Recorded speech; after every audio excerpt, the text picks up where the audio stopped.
Hey, what's going on, guys? It's Jamie G back here again. Thank you very much for joining me in today's video.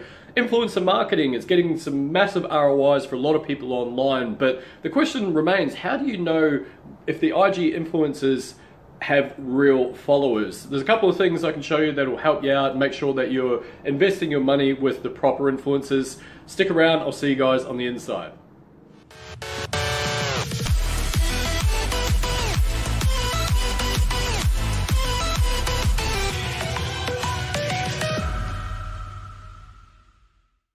Hey, what's going on, guys? Welcome back. It's Jamie G here again. If you are new to my channel, my name is Jamie. I cover internet marketing, affiliate marketing, how to get started online, pretty much all things digital. So I'd love to have you guys join me. Feel free to hit the subscribe button and the bell icon to stay up to date with everything I'm going to be putting out. Like I say, what I'm covering today is just an introduction to influencer marketing using Instagram. And one of the problems that I've come up with when I've tried to use it is, how do you know whether the followers are real? Is the engagement that you're getting on the photos and on the content, is it legit? Is it from the countries that you want to target? How do you find all this stuff out? Well, thankfully, there are a couple of tools that can help you out. And number one is the website that you can see in front of you there. It's called influencerdb.com, database.com. And basically what it allows you to do is kind of do an audit of an account. So all you need to do is plug in the username that you're trying to target, and it will come out with some demographics in terms of, I guess, how many followers, how many posts they have, where they're based, all that sort of stuff. So it's pretty damn handy. Now, having said that, just to give a bit of a background on influencer marketing, if you're unfamiliar with the concept, basically all it is paying someone or encouraging someone to promote your business or your brand or your affiliate offer to their existing audience. So they've done some research and they've worked out that people that do use influencer marketing are making anywhere from 8 to 11 times ROI per campaign. Obviously, you need to do it right, and you need to make sure that you're vetting the influencers before you go down that path. But having said that, the point being is that you can get really good bang for your buck. And if you're using it for the likes of e-commerce, or like I say, if you've got your own affiliate offer that you're looking to promote with it, it can work amazingly well. And you can also get it for relatively cheap, depending on the influencer that you go for. Usually it ranges from anywhere between $2 to $10 per CPM, which stands for cost per mil or cost per 1,000 views of your ad. A lot of the time you can actually run a promotion that goes for half an hour, 2 hours, right up to 12 plus 24 hours, of course. So basically, these people that already have that audience, when they promote your business or your offer, chances are you're going to get a lot of clicks and a lot of engagement.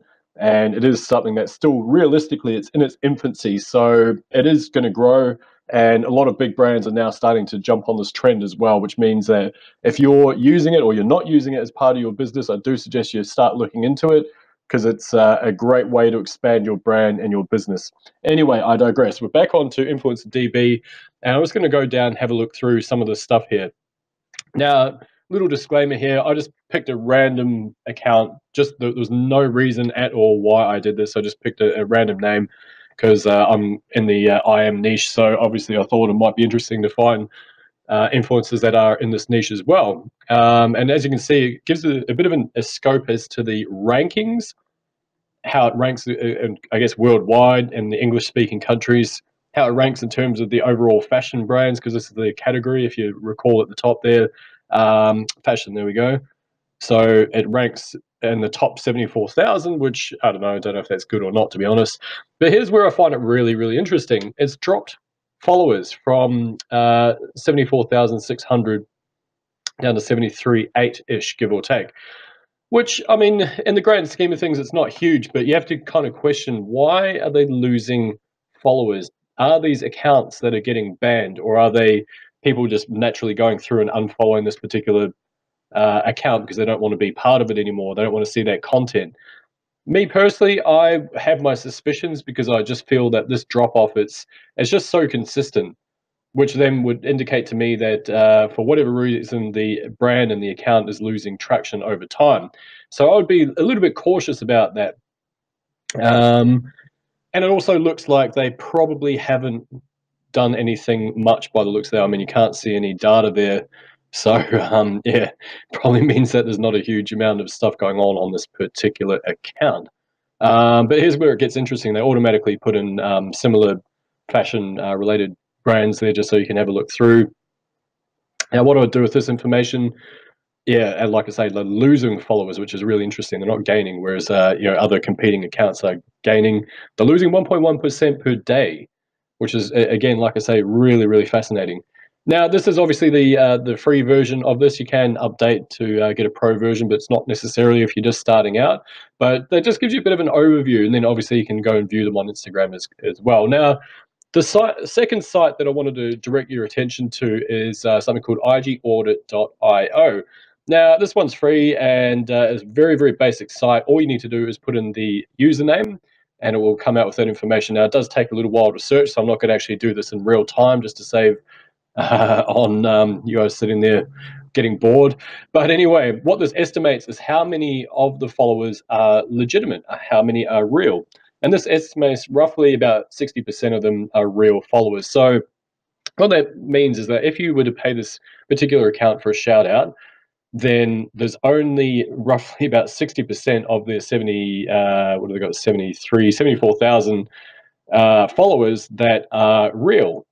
And based on that, that's not really, I don't think that's good. So I'd be pretty unhappy if I went to do a shout out and I was paying for something where the rest of them are all fake accounts. So anyway, point being is that you can use these particular tools. You can kind of go through and have a look at how realistic the cost per shout out is going to be. If you've contacted some of these accounts and they said, oh yeah, it's going to be $70 for 24 hours, you kind of raises a bit of a flag in itself because you think, okay, well, that's not bad, but if you're getting like, I don't know, 60% of what it should be, and you're paying, the say 70 odd bucks or whatever it is per shout out, is it really going to effectively make a good return on investment? Probably not.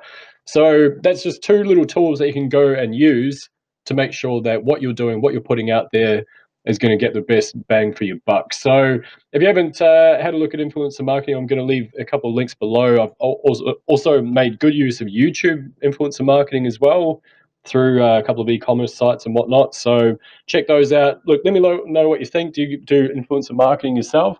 If you do, feel free to leave some comments. Let me know what you think. My name is Jamie G. Thank you very much for joining me. I will see you guys in the next video.